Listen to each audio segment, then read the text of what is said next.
Magandang araw po sa inyo lahat. Ito po si Ram Javere Jr. Pag-usapan po natin yung put yourself to the shoes of others. Marami po dito na nagkakamali kasi mangungutya tayo, nagtuturo tayo sa ibang tao, pero hindi po natin subok yon. For example, mayroong isang tao, ginugulpi niya yung suspect na linape yung anak niya. Siyempre, yung suspect, pag nahuli yan, talagang nagmamakaawa itsura niya, awa ka.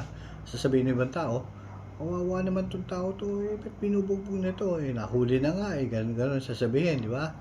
Pero, subukan nyo, kung yung anak nyo naman ng na-rape, nako, ganun din ang gagawin nyo, mananakit yun.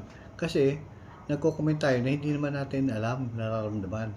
Kaya, dapat natin gagawin, pag tayo nakitang yan, gusto natin mag-comment, ano ba yun?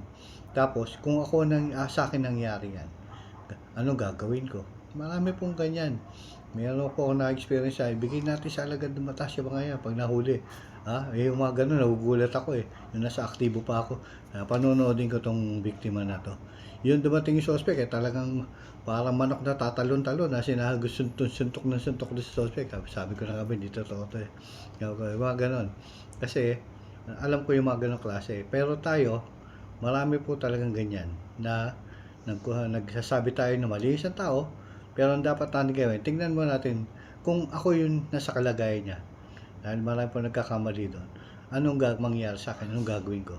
Pag ganun po, magkakaroon tayo ng idea, mas maganda yung ating magiging comment sa mga bagay-bagay. Yun lamang po. Magandang araw po sa inyo lahat.